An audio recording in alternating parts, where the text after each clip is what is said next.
Swiss vet is seen as an example of excellence, also in comparison with other countries of the so-called dual system. What is the characteristic that, more than any others, determines this success? And how decisive is the role of social partners in order to building an effective apprenticeship system? Yes, you are raising a lot of questions, and I would start perhaps with one thing, that the traditional apprenticeship model is a historically grown model. This means that in the beginning it was mainly the small firms and more the arts and crafts which developed such a kind of teaching and learning in a firm or in a small workshop.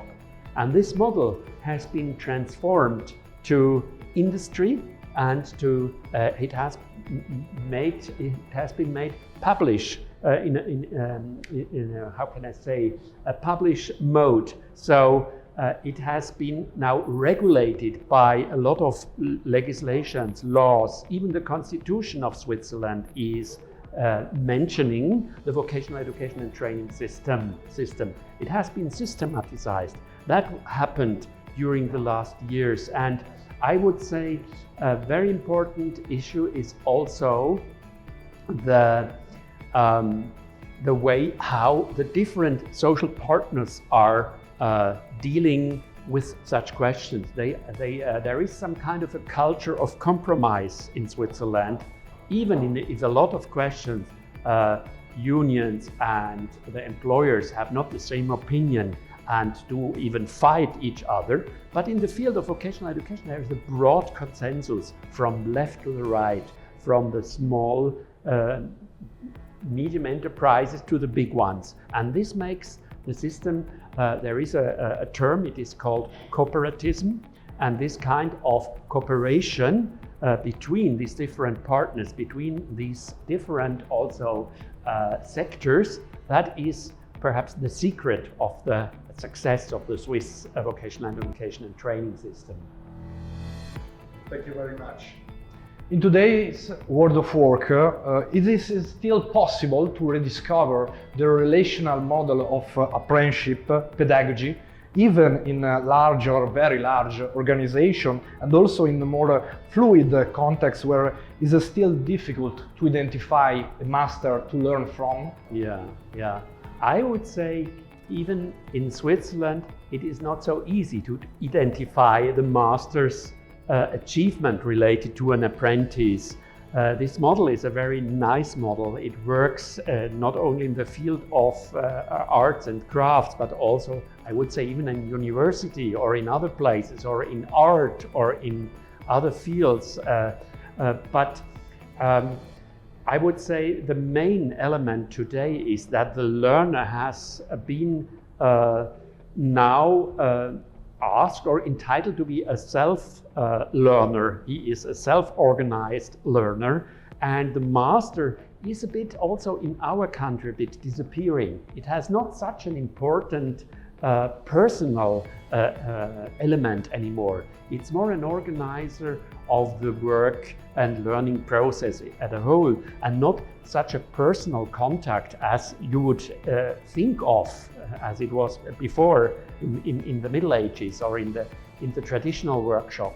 So it is much closer now. Even what happens in the industry or in small firms, that it remembers much more to a school or to a more curriculum-based kind of learning, and not so much to a master apprenticeship relationship, which is a very informal element, informal kind of learning. And the learning has been much formalized and standardized, and that is sometimes very helpful, but sometimes this kind of traditional learning gets also a bit lost. Italian vet is often seen as a second choice by students and their families, and poorly integrated with the world of work. In your opinion, how can its attractiveness be improved and the dialogue with enterprises be fostered? I know a lot of countries try to ask, what does Switzerland do that apprenticeship has such a high reputation? And I must tell you that even in our country, if parents have a choice to ask their boy or girls, would you like to go to a high school or a baccalaureate school or make an apprenticeship? If the chance is there, people also in Switzerland prefer the way towards a high school. But what I think is the important element is that the people in Switzerland are doing very much to do a valorization of the apprenticeship model insofar that it doesn't close the door towards universities or towards higher education. So the programs for dual apprenticeships today are very much going towards, I would say, an academic drift. It is possible to start with a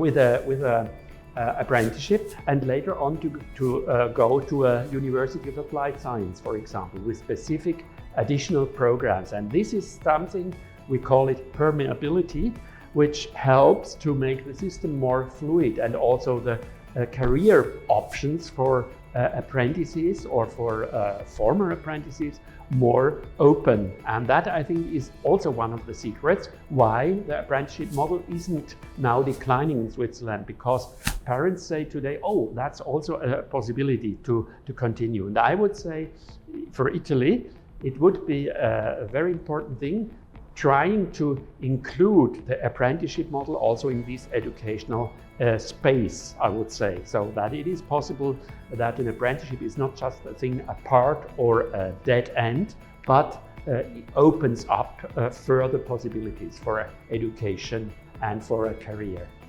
Thank you very much. You're welcome.